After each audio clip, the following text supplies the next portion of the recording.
નમસ્કાર.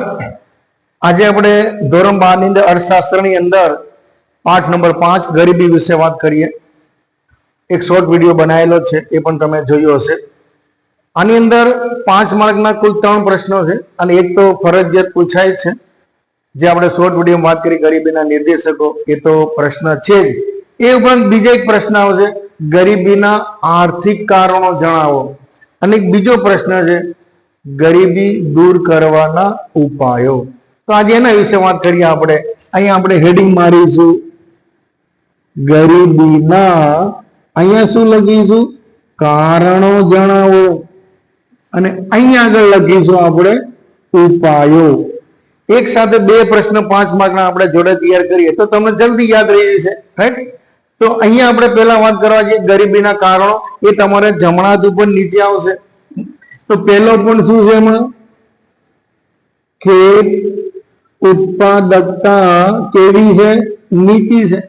ખેડૂતોની ખેત ઉત્પાદકતા નીચી છે, એના કારણે ગરીબ છે. તો ગરીબી દૂર કરી શું કરવું જોઈએ? તો આ જ લખવાનું, ઉત્પાદકતા, યાની કે ખેત ઉત્પાદકતામાં શું કરીશું આપણે?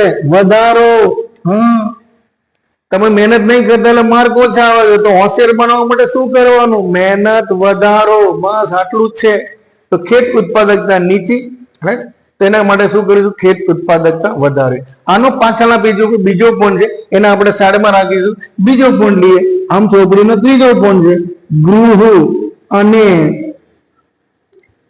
નાના પાયાના ઉદ્યોગોનો શું લખ્યું છે પછી? અલ્પ વિકાસ. તો આની અંદર ઉપાયોની અંદર ગરીબીના ઉપાયોમાં ખાલી આ શબ્દને કાઢવાનો છે. તો અહીંયા તમે લખી શકો, નાના પાયાના ઉદ્યોગોનો શું કરીશું? વિકાસ. ખાલી અલ્પ શબ્દને કાઢવાનો છે, બાકી એનો એક પોઈન્ટ લખવાનો છે ઉપાયની અંદર. ત્રીજો પોઈન્ટ લખીએ આપણે. ત્રીજામાં શું લખ્યું? વધતા જતા ભાવો, એટલે કે ભાવ વધારો. તો ગરીબી દૂર કરવા માટે શું કરવું પડશે આપણે? વ્યાજબી ભાવે વસ્તુ અને શું આપીશું? સેવા. જો ગરીબ લોકોને ભાવ વધારાના કારણે ગરીબી થાય, તો ગરીબી દૂર કરવા માટે શું કરવું પડે? તો એની જે જીવન જરૂરિયાતની વસ્તુ છે વ્યાજબી ભાવે સસ્તી પૂરી પાડવી જોઈએ. તો આપોઆપ દેશની અંદર ગરીબી આપણી દૂર થઈ શકે.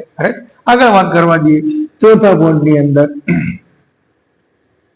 અહીંયા લખીશું બેરોજગારીનું ઊંચું પ્રમાણ.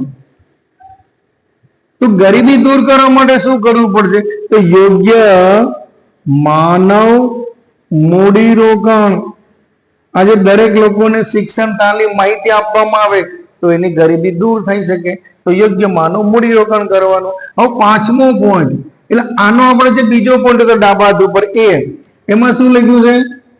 જમીન અને સંપત્તિની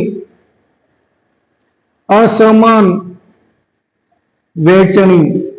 આપણા દેશમાં ગરીબીનું મૂળ કારણ છે જમીન અને સંપત્તિની અસમાન વહેંચણી છે.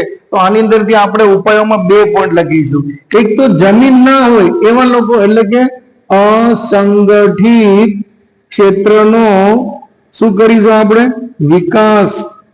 અસંગઠિત ક્ષેત્ર જે હાથલારી ચલાવતા હોય, મજૂર હોય, શ્રમિકો, ગૃહ ઉદ્યોગોમાં કામ કરતા ખેત મજૂરો, આ બધા અસંગઠિત ક્ષેત્ર કહેવાય. એનો આપણે વિકાસ કરવાનો. અને સંપત્તિ માટે શું કરીશું? તો કે યોગ્ય કર નીતિ. જે ધનિક લોકો જે છે એ વસ્તુ ખરીદી એના પર વધારે ટેક્સ લેવાનો, અને જે ગરીબ લોકો જે છે, જે જીવન જરૂરિયાતની વસ્તુનો ઉપયોગ એના પર ટેક્સ ઓછો લેવો. તો પણ આપણા દેશમાં ગરીબી દૂર થઈ શકે. તો જો તમને ગરીબીના કારણો આવડી જાય તો એની ઓપોઝિટ સાઈડમાં ગરીબીના ઉપાયો આવડી શકે. All the best.